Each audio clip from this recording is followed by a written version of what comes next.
Vamos a comenzar este evento de hoy para conmemorar los 6 años de Alan Kay.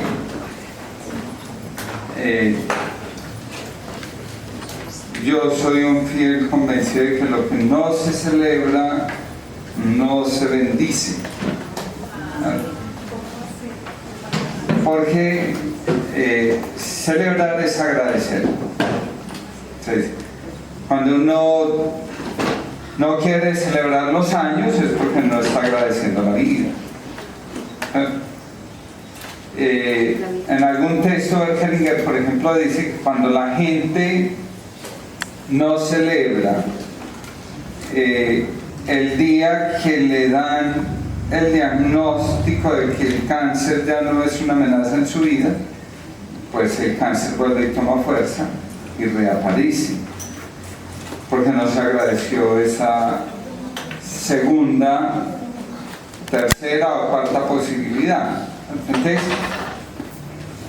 celebrar es agradecer, y finalmente cuando uno agradece, al final está bendiciendo, y bendiciendo es: esto está bien, esto está bien. Y digamos que ese es como el sentido. El sentido es coger y decir, hay algo que nos hizo crear Alan Kay, que nos hace ponerlo al servicio de la gente, y si esa fuerza fue la que lo ha sostenido y lo está ayudando a crecer, pues hay que agradecerlo. Hay que agradecerlo. Y agradecerla es poder decir: queremos seguir para adelante. Finalmente eso es lo que uno agradece cada vez que celebra el cumpleaños, cada vez que celebra el matrimonio, cada vez que celebra el noviazgo, porque es un momento donde uno hace un pare, y en ese momento uno recuerda qué es lo fundamental, qué es lo que vale la pena, y ahí es donde uno coge y dice: vale la pena seguir adelante. Esa es la bendición, seguir adelante. Celebrar es agradecer, agradecer es bendecir, y bendecir no es otra cosa que decir: yo sigo adelante porque vale la pena, porque vale la pena. Entonces, de entrada, muchas gracias pues por acompañarnos en esta noche. ¿Cuál va a ser el tema de esta noche? Dijimos, o invitamos con este título: para ser hay que dejar de ser.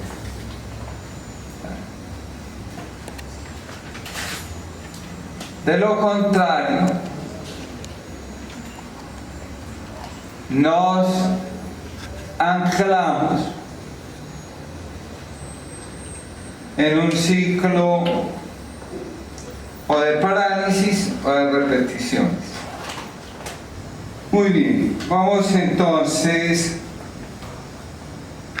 a meternos en nuestra reflexión. Miren, vamos a partir de esto y vamos a coger el proceso que nuestra vida, que nuestra alma sigue, y es el siguiente: entre los 0 y los 6 años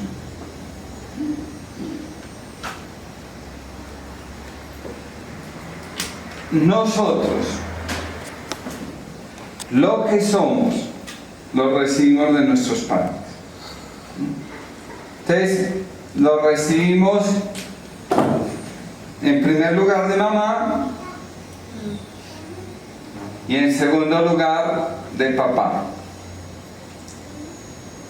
En este periodo lo que se da de parte de mamá y de papá es muy importante configuración del niño,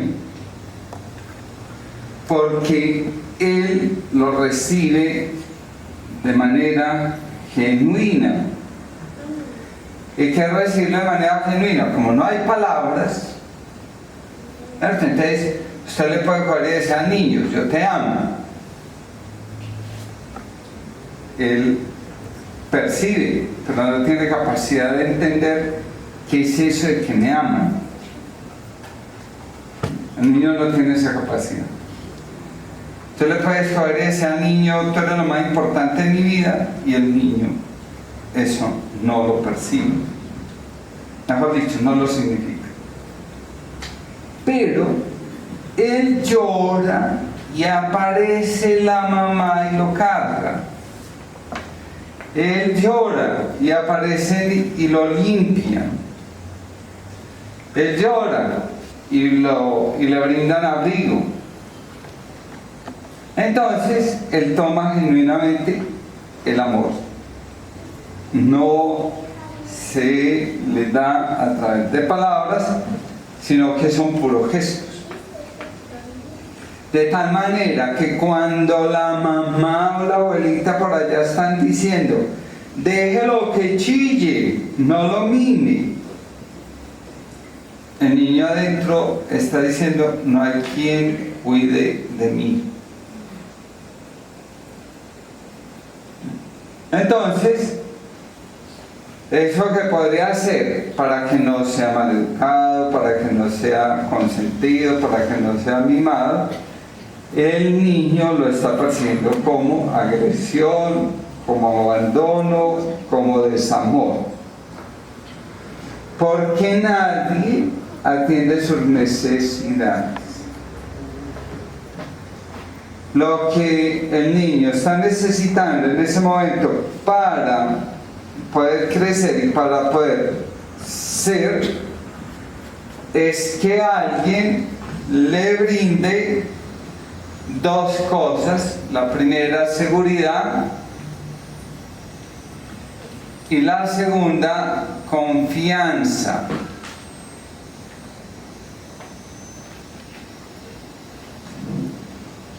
Yo estoy protegido y mis necesidades son atendidas. De lo contrario, abandono. Y entonces el niño, ante la experiencia de abandono, entra en estado de angustia, en estado de ansiedad,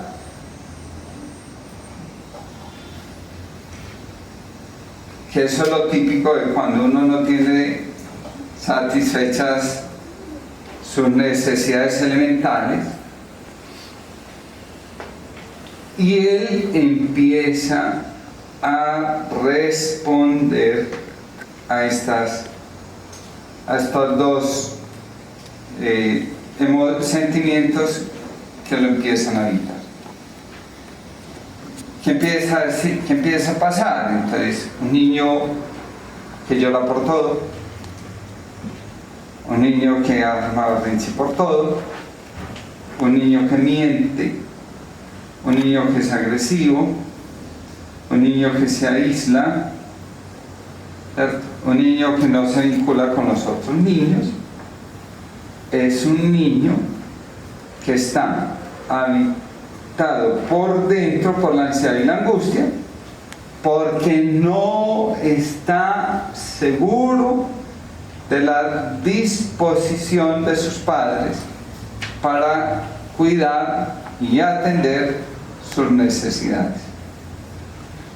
Entonces el niño aprende que el vínculo, ¿cierto?, esta palabrita tan importante, el lugar que yo tengo en la vida del otro y el lugar que el otro tiene en la vida mía, solo es posible si hay demandas.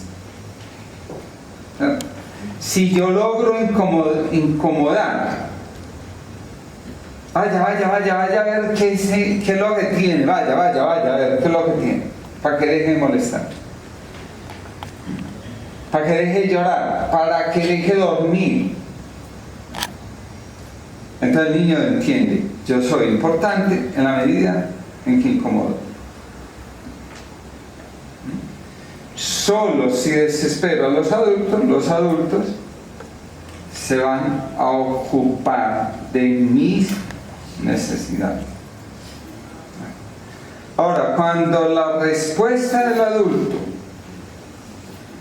es de poco o escaso control emocional, ¿cierto? ¿Qué significa eso? Que el adulto se desespera, que el adulto grita, que el adulto agrede, que el adulto violenta, ¿cierto? Entonces el niño empieza a significar el amor. ¿Qué es el amor? La violencia que están ejerciendo conmigo. ¿Quién? Ese adulto que no es capaz de manejar adecuadamente sus emociones. Aquí ya hay una primera significación de quiénes somos y de qué somos. Por eso a veces uno escucha a gente que dice que mi papá y mi mamá no querían que yo naciera.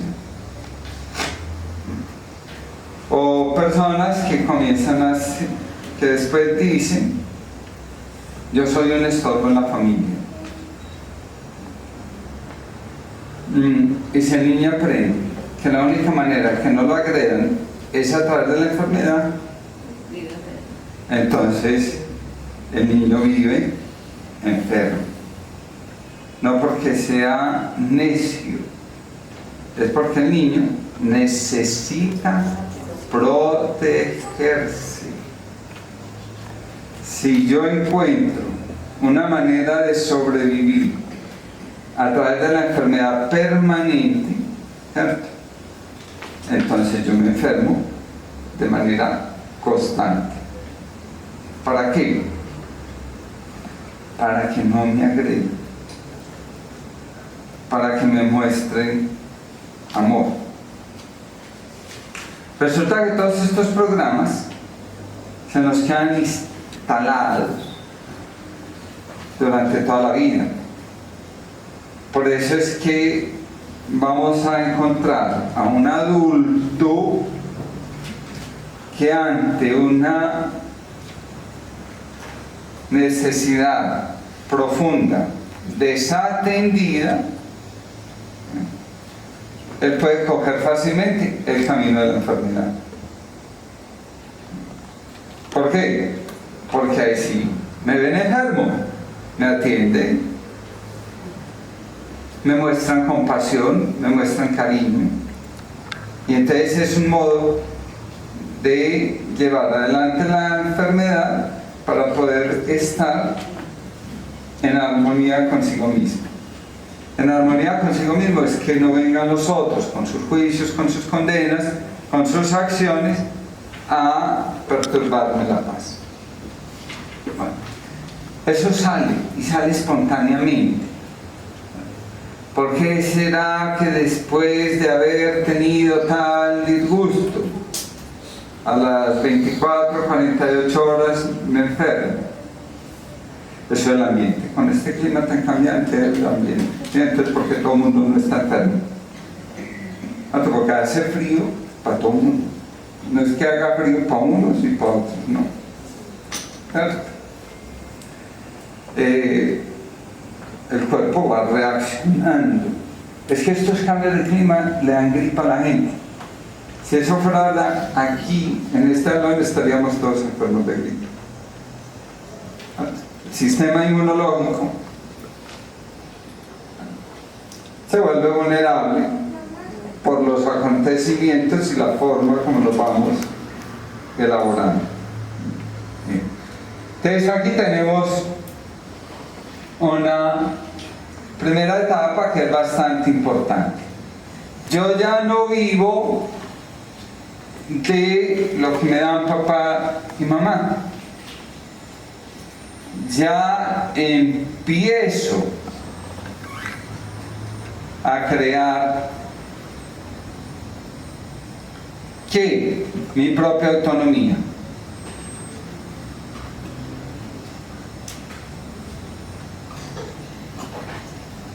Un niño a los 6 años hace las cosas porque quiere explorar el mundo, porque a él, en el buen sentido, entre comillas, le da la gana. Pero si un niño deja de hacer cosas por miedo, eso quiere decir que el niño está atrapado en el círculo de violencia de los adultos. Un niño que muestra desconfianza hacia los padres y no le cuenta a los padres lo que sucede, está atrapado en el círculo de la agresión. Entonces ya hay una prohibición.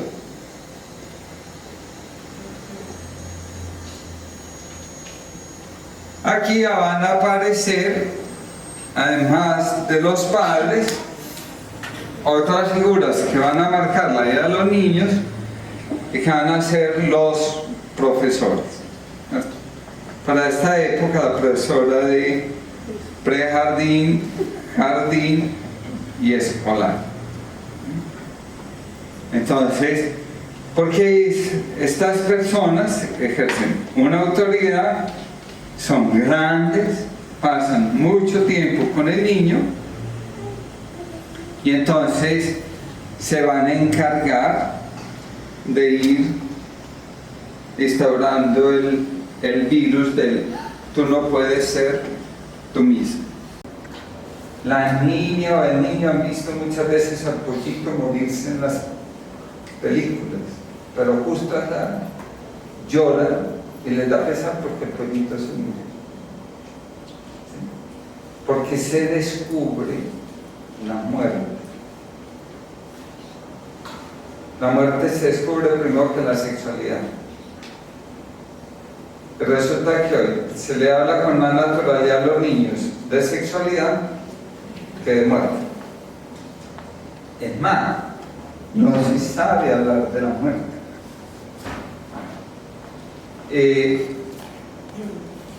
Se muere alguien y al niño no se puede llevar al velorio porque traumatiza.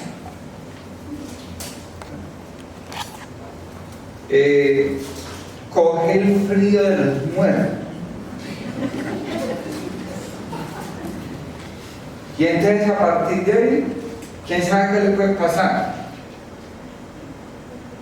Entonces, hay un autor que dice, hace unos 25 o 30 años, la sexualidad era un misterio y la muerte natural. Y hoy es, la sexualidad natural y la muerte es un misterio. Cuando ambas son dos realidades propias de la vida, que no tendrían por qué estar rodeadas de ningún misterio. Hay gente que se siente culpable porque se dieron cuenta que sus papás iban a morir. Hay niños que entran en un estado de angustia porque cogen y le dicen al papá o a la mamá, yo quiero que tú te mueras. Todos los que estamos aquí eso lo dijimos.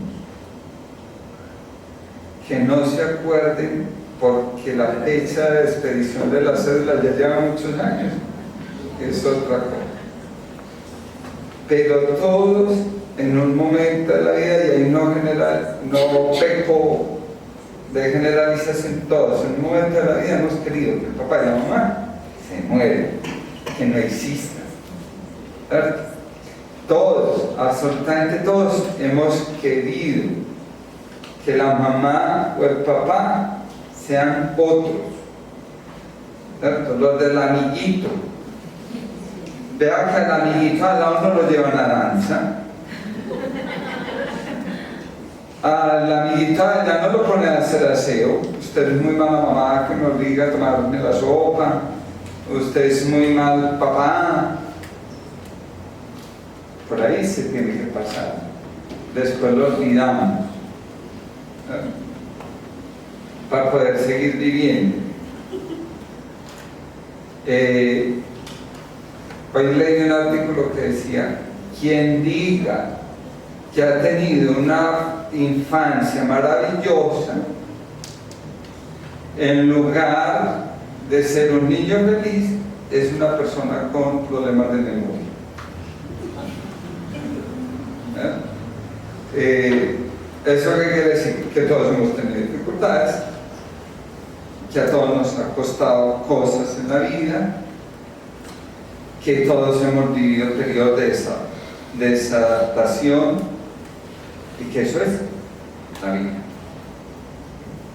Y que no hay nada mal en correr y decir que a uno lo tenían que calmar sacándolo al balcón de noche. O que algunos lo bañaban con agua fría a ver si se calmaba. Y que algunos, el único remedio que encontraron los papás para que estuviera más tranquilito fue untarle agua con sal en la pierna y después cascarlo con verbena.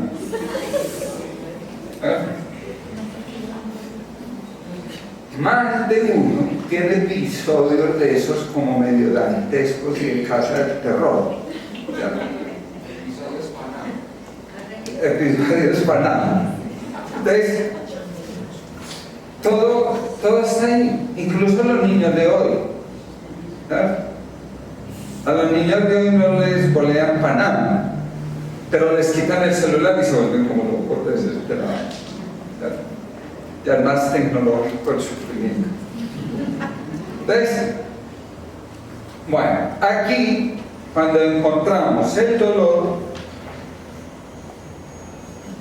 tenemos dos formas de lidiar con él.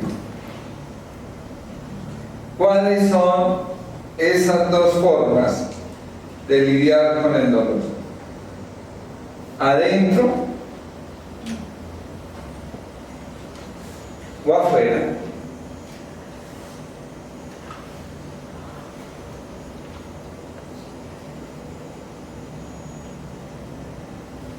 Y en este lidiar con el dolor,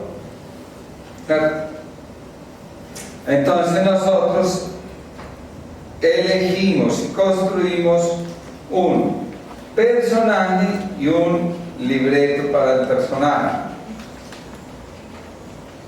Ustedes saben que todo personaje necesita un libreto y todo libreto necesita un personaje.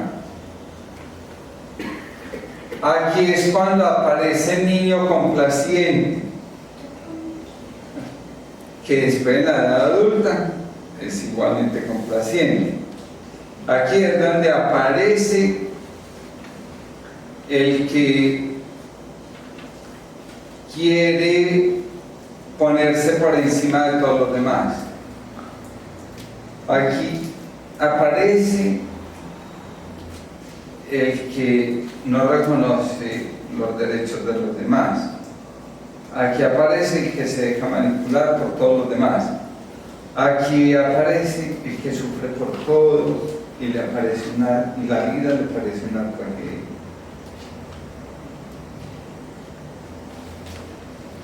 Aquí aparecen los mandatos de papá y mamá.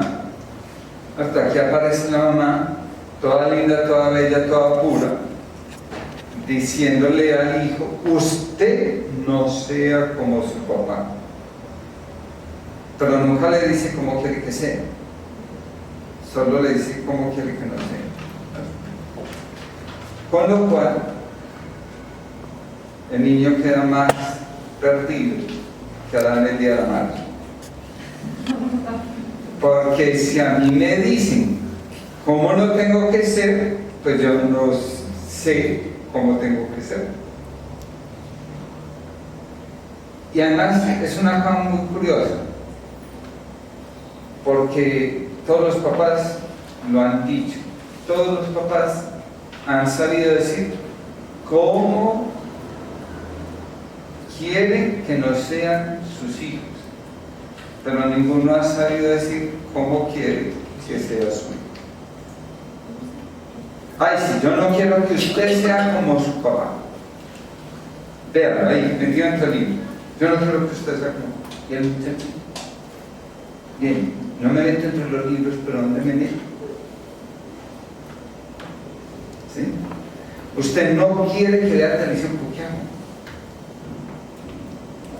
Entonces, aquí es donde pesan esos mandatos de usted no sea como su mamá, usted no sea como su papá, usted no sea como sus hermanos, usted no sea como sus primos, usted no sea como los del barrio, usted no sea como.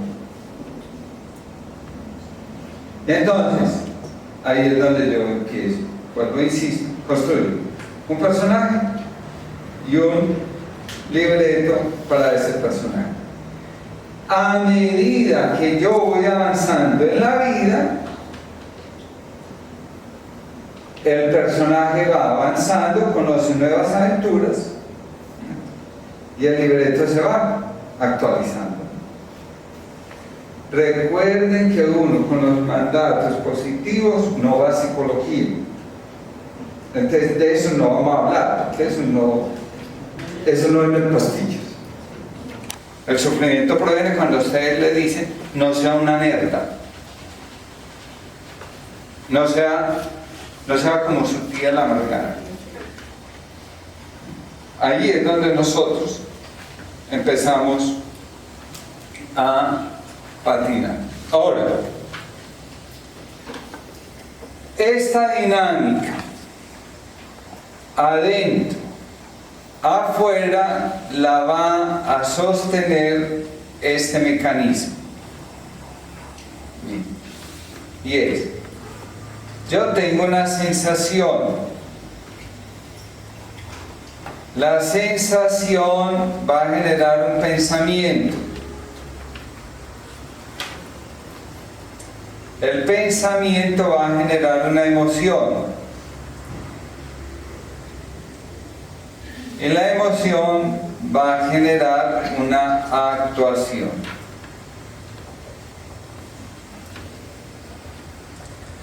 Por eso vamos a escuchar decir que el pensamiento crea la realidad. Y que como es adentro, es afuera, y como es afuera, es adentro. Y entonces nos van a insistir de muchas maneras que si cambiamos la manera de pensar, vamos a cambiar la manera de sentir y también vamos a cambiar la manera de actuar. A mi parecer, siempre se olvida un pequeño detalle. Algo que ocurre entre el instante en que yo siento algo y genero el pensamiento. ¿Y qué va a hacer eso?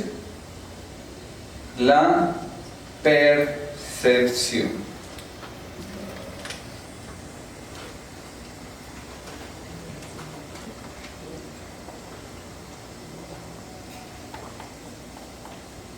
El significado que yo le doy a las cosas. Y eso no depende ni de papá, ni de mamá, ni de los abuelos. Aquellos no van a tener un papel muy protagónico que nosotros digamos. Aquí va a depender única y exclusivamente de nosotros. Y entonces, ¿y para qué necesitamos nosotros interpretar las cosas? Para poder construir el personaje y vivir el libreto.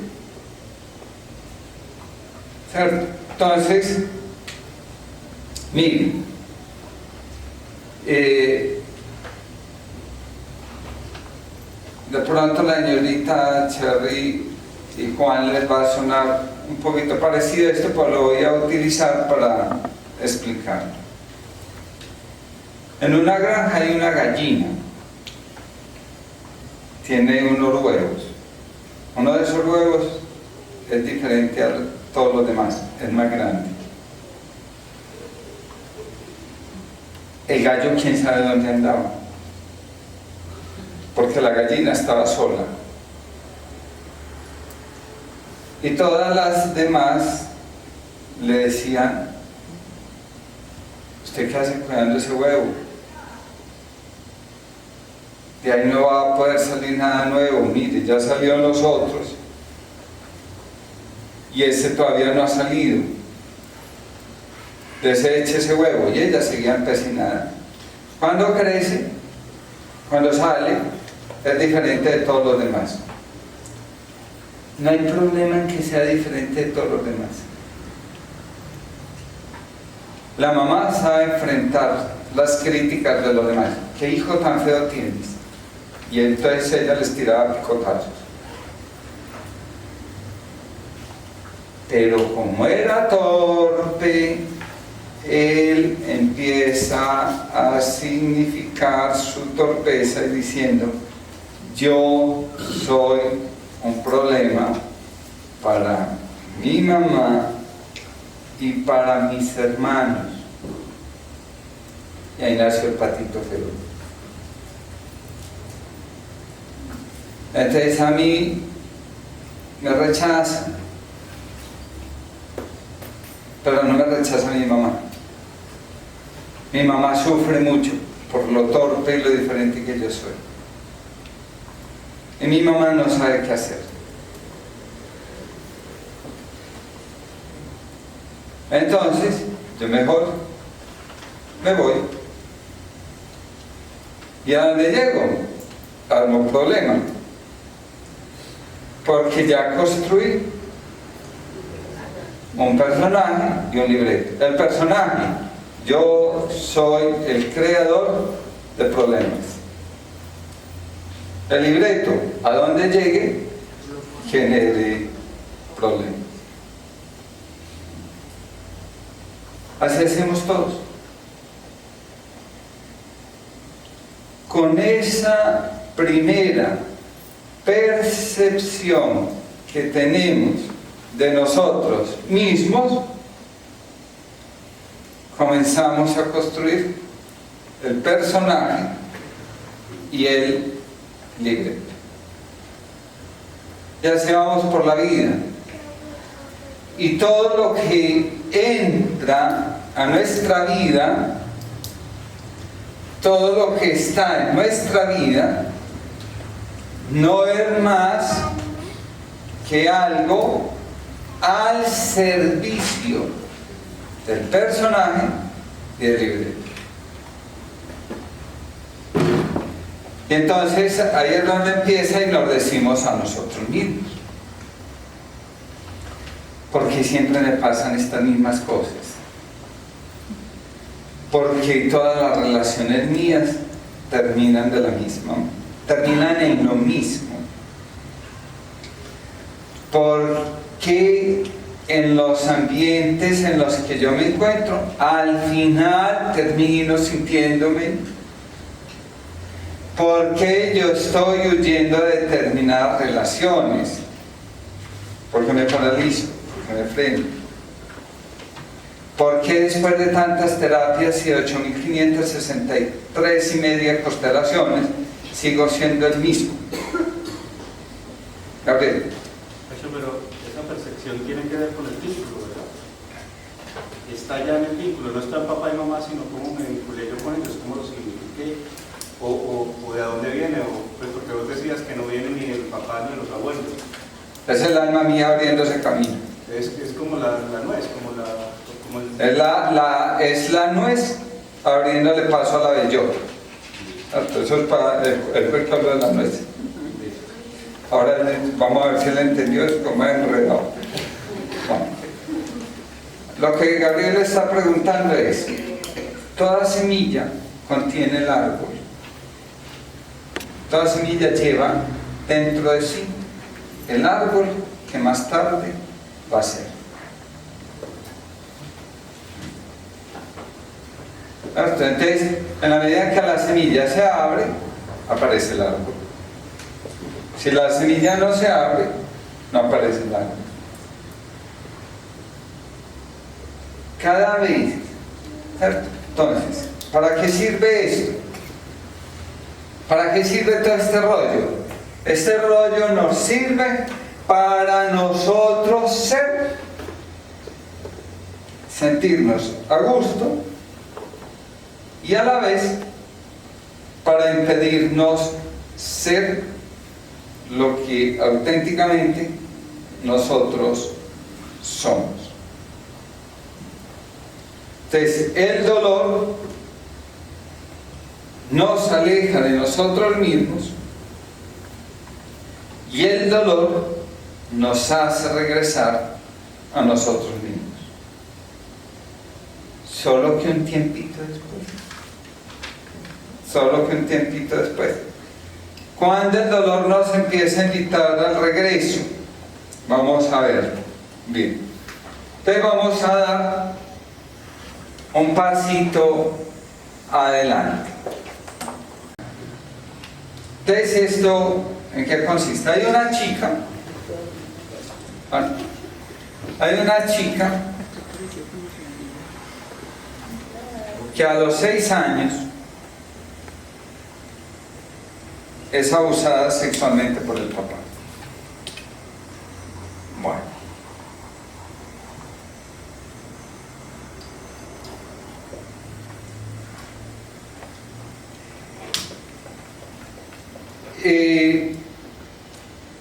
¿Qué pasa con esto? A ella esto le resulta insoportable. Insoportable. Es decir, no puede creer que su papá haya hecho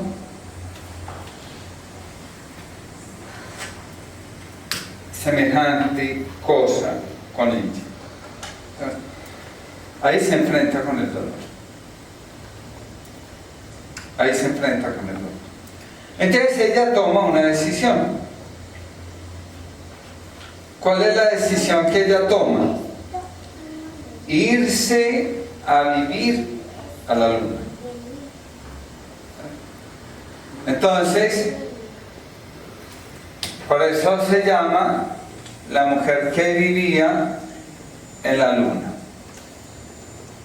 Bueno.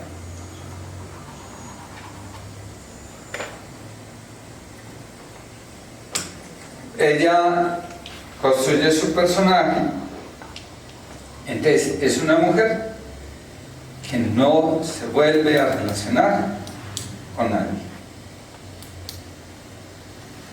¿Cierto? Entonces tiene dificultades para relacionarse con los demás. ¿Por qué? Porque ella no vive en este mundo. Entonces sus conversaciones no son de este mundo, sus pensamientos no son de este mundo, ¿cierto? Entonces ella es un ser extraño. Todo su ser y todo su libreto es consecuencia, ¿cierto?, de esto. Para ir en la luna uno necesita, ¿cierto? Empezando porque si no hay nadie más que uno allá, pues le toca hablar con uno mismo. Y le toca alimentarse de lo que hay en la luna, y le toca construirse todo lo que hay en la luna, porque ese es como el sentido. pasan los años, esta mujer no quiere regresar. ¿Por qué no quiere regresar de la luna? Porque si regresa, aquí se va a encontrar con este ser. Y ese ser, en su percepción, es supremamente agresivo. Mientras él exista, siempre hay una amenaza real. Bueno, entonces allá se mantiene. Va pasando el tiempo, esta chica se vuelve insoportable en las relaciones con los demás, ¿cierto? Llega a la consulta y la tarea que hace Jung, ¿cierto?, es presentarle una figura de papá diferente a este, en el que ella pueda confiar, porque aquí se deterioró la confianza, se deteriora el vínculo. Entonces ella regresa y comienza a llevar una vida normal. Es decir, una vida normal es que empieza a vivir lo que le corresponde a una chica de su edad. Entonces conoce un chico, sale con un chico, se casa con un chico, engendra unos hijos con ese chico, y ella vuelve a sentirse segura en este mundo. Vuelve a sentirse segura en este mundo. La saca de sí el vínculo doloroso y la regresa el vínculo seguro.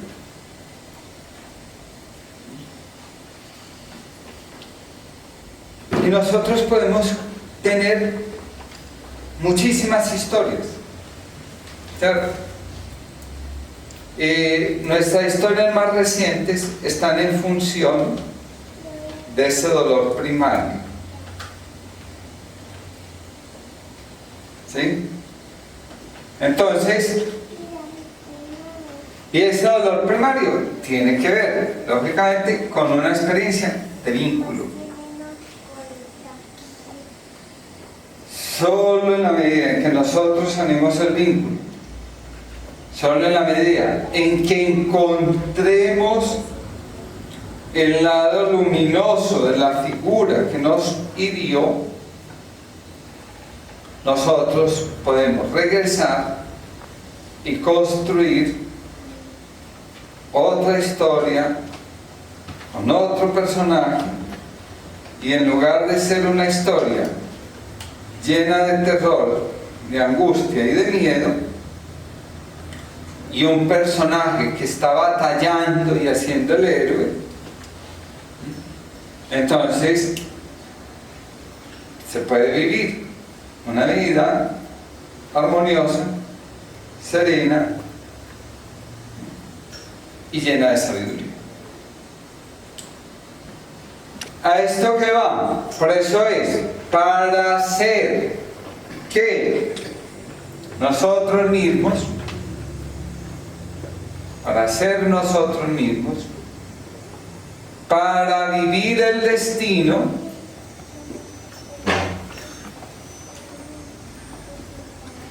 hay que dejar de ser el héroe, el que sobrevive al dolor.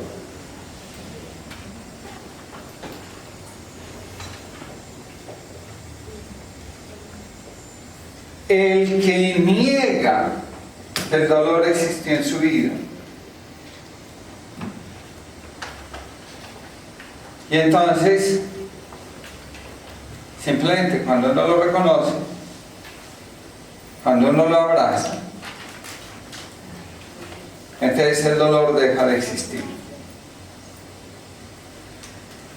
Si sufrimos, si andamos ansiosos por la vida, si andamos angustiados por la vida, si andamos haciéndonos una serie de preguntas sobre si lo que nos ha sucedido no hubiera sucedido,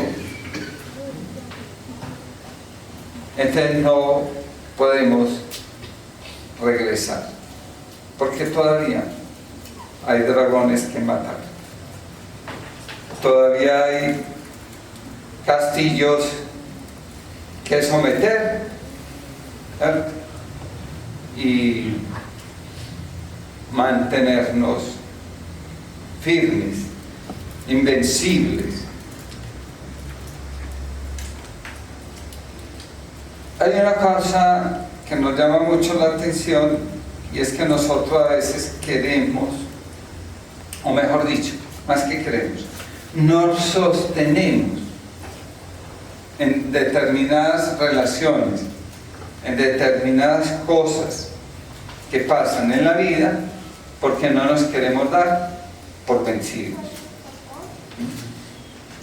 Y entonces seguimos insistiendo y seguimos insistiendo y seguimos insistiendo, porque a nosotros nos dijeron que la tarea nuestra era insistir, persistir y resistir. Y entonces nos crean programas de crecimiento personal para insistir, persistir, resistir y alcanzar lo que deseamos. Lo que no nos cuentan en los programas es que insistir en la vida del héroe termina siendo supremamente agotador.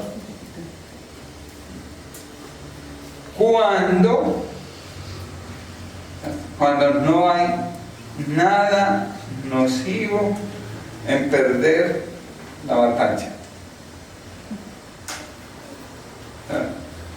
Cuando no hay nada nocivo en perder la batalla. ¿Qué es eso de perder la batalla? En primer lugar, dejar de buscar. Porque la pérdida es una ilusión.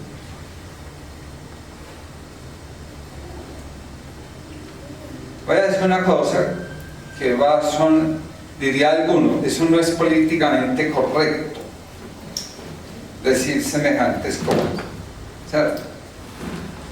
Pero vamos a decir cosas políticamente incorrectas porque así podemos volver a lo correcto. Entonces, ¿qué le impide a veces a un hombre o a una mujer salir del papel de víctima de un abuso? Creer que fueron dañados. Mientras creer que alguien le robó la infancia, de ahí no sale. Porque además, aunque esto suena feísimo, nadie nos la va a devolver. Entonces yo sigo aferrada, congelada a la creencia de que alguien me va a venir a devolver esos segundos, esos minutos o esas horas de vejación que yo haya podido experimentar. Y ahora viene una cosa que es más difícil de comprender, pero si uno la comprende, pasa al otro lado del charco. Y es esto.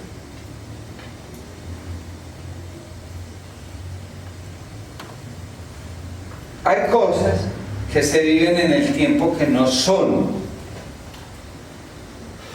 ¿Sí? Por ejemplo, en el caso de un abuso, se ven caricias y actos que no corresponden a ese momento, pero que después van a ser parte de la vida. ¿Sí? Esos besos, esas caricias, ¿cierto? Y esas penetraciones van a ser después parte de la vida adulta. Se vivieron en el momento que no era arrastrado por su dolor, arrastrado por sus distorsiones cognitivas, morales, espirituales, creyó que un niño le podía entregar lo que solo se puede tomar de un adulto.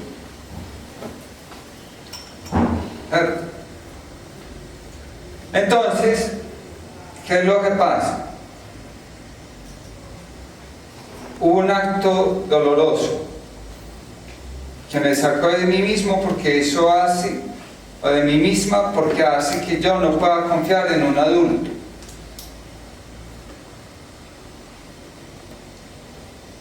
Pero ese es un adulto, no son el conjunto de los adultos. Cuando yo descubro los adultos en los que sí puedo confiar, entonces dejo el evento en lo que sucedió, en el momento que sucedió, y recupero la conciencia de mi integridad. Y si yo recupero la conciencia de mi integridad, lo que pasó es un evento doloroso, pero no me dejo destruir por el evento. Me reconstruyo para la vida adulta. Me reconstruyo para la vida adulta. Solo en la medida en que yo vuelva y me conecte con las personas que me han brindado seguridad y me han reconocido como lo que soy, puedo superar los eventos dolorosos de la vida y prepararme para vivir la vida adulta. Voy a pasar de nuevo por ahí más despacio. Miren. Cuando una mujer coge y dice que ella a raíz de un abuso, o un hombre a raíz de un abuso, que coge temor a las relaciones sexuales y por eso no las viven y las sienten como un abuso, lo que estas personas hicieron fue congelarse.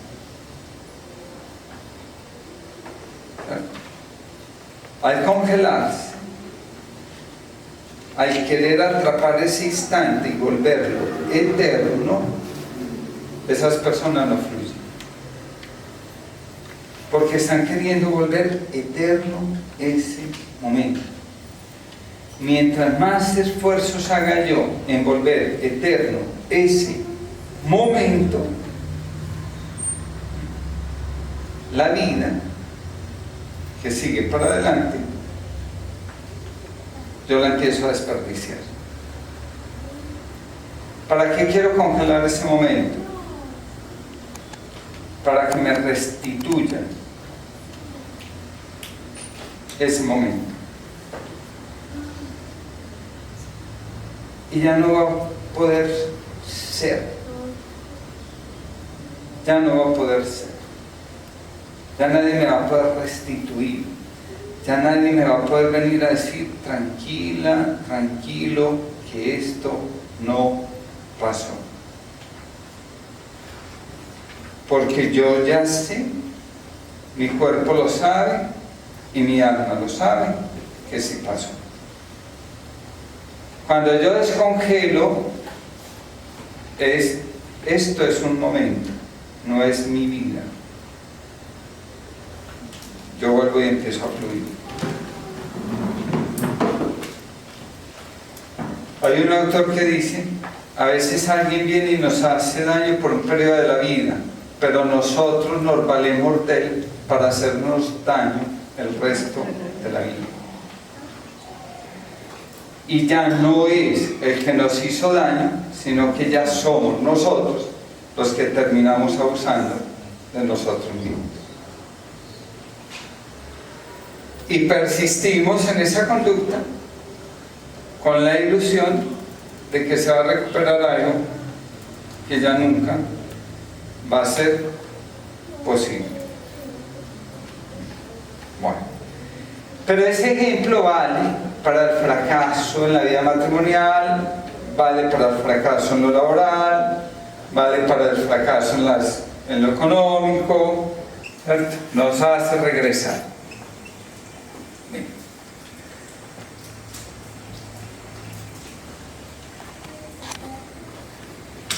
Y una última cosa, para que podamos terminar en horario y cumplir con el otro punto de la convocatoria.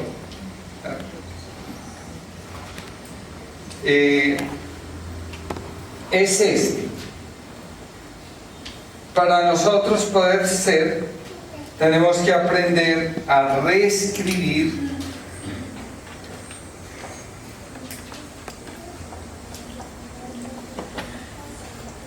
nuestra historia y nuestra vida. Y para hacerlo, tenemos que movernos del lugar de la víctima y del victimario al lugar del adulto. Yo soy responsable de lo que hay y de lo que falta en mi vida. El único capaz de crear gracia o desgracia en la vida lleva nuestros nombres y nuestros apellidos.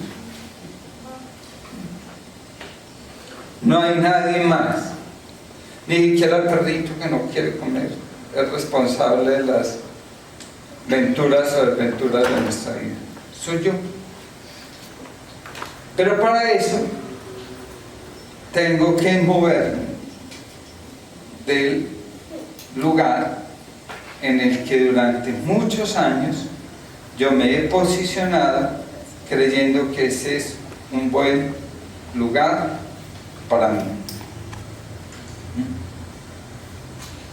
Ese reescribir no es resignificar lo que pasó, es verlo como es. Es verlo como es. Ver las cosas como son y a todos como son y a mí mismo como soy. O sea, con todo. Otra cosa muy importante, tener claro cuál es el fundamento de mi vida.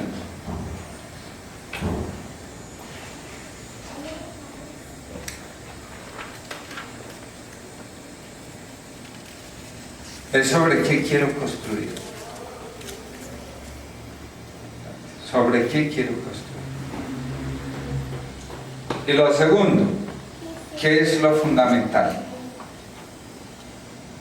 Lo fundamental no es el fundamento.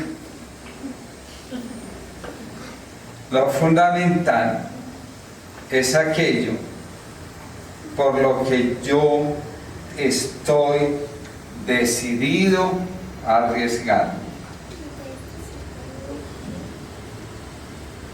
Lo fundamental es aquello por lo que yo estoy convencido de poder sacar fuerzas para ir detrás de eso, para perseguirlo. Porque nosotros solo le invertimos energía a aquello que resulta fundamental para nosotros. Si uno lo tiene claro, entonces el viajero decide para dónde va y puede elegir las rutas. No puede elegir si le va a llover o le va a hacer calor en la ruta.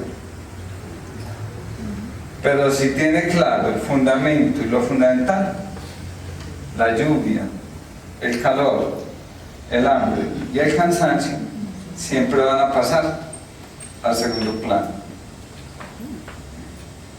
Entonces, quien tiene claro para dónde va y por qué quiere arriesgar la vida, todo lo demás se le vuelve secundario. Si hay que pasar hambre, se pasa hambre. Si hay que pasar por separaciones, se pasa por separaciones. Si hay que pasar por fracasos, se pasa por fracasos. porque ninguna de esas cosas son el paisaje, y mucho menos la vida. Bien. Voy a terminar, vamos a dejar hasta ahí la parte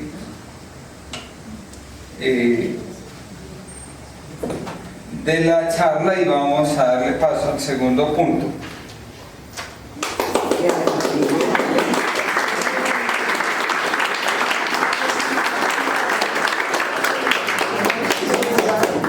Un cura amigo mío decía que los fotógrafos eran como el diablo, que le hacían todo tipo de travesuras y después lo ponían a pagar caro por ellos.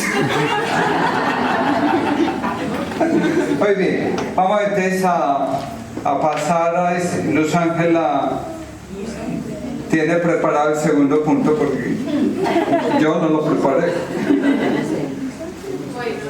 Vamos a pasar unos papelitos, cada uno coge pues como poquito y enseguida les vamos a decir qué vamos a hacer con ellos. Mientras tanto, ya Dani tiene unas palabras. A mí me tocó pues como decir unas palabras y la verdad toda esta semana no sabía cómo qué escribir. Entonces lo único que se me llegó fue como la historia que hemos tenido en el caminar Francisco y yo, ¿cierto? Entonces dice así: todo empezó en junio del 2005. Yo me senté al lado de una persona que para mí sería muy importante en mi vida personal y profesional.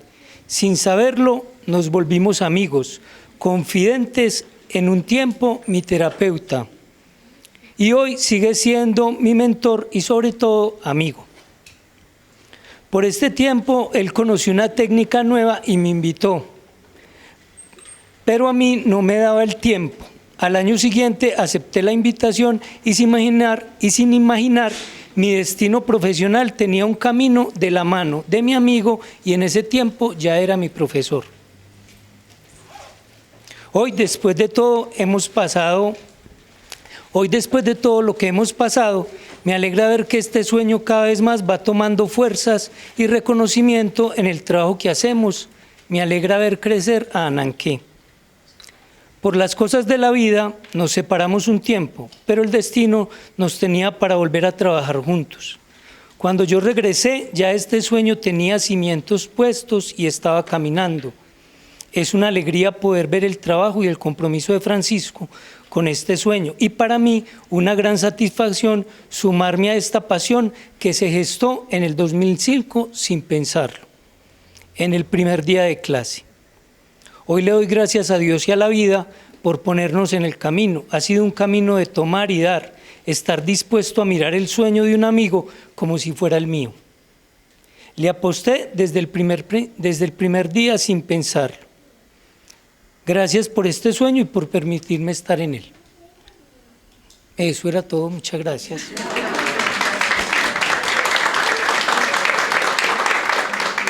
Voy a contar una anécdota pequeñita. Cuando arrancamos Francisco y yo muy nuevo, le dije que las constelaciones estaban valiendo tanto y que nosotros no estábamos cobrando en la universidad. Él me dijo que él eso lo tenía como una misión y que para él era importante hacer como esa misión y no cobrar. Y me dijo, si usted quiere se suma a esto y si no, tiene las puertas abiertas para que lo haga en otra parte. Yo dije, me sumo a esto y bueno, ya estamos aquí todo este tiempo y pienso que ya vamos muy adelante, entonces brindemos por Ananqué. He dicho la de los 6 años. Al cumplir 6 años. Bueno, ¿qué? Yardani, el de los 6 años, Yardani, que dice, después de los 6 años comenzamos a ser nosotros mismos. Ajá. ¿Ah? Y ya reconoce su... Y ya reconocemos nuestro...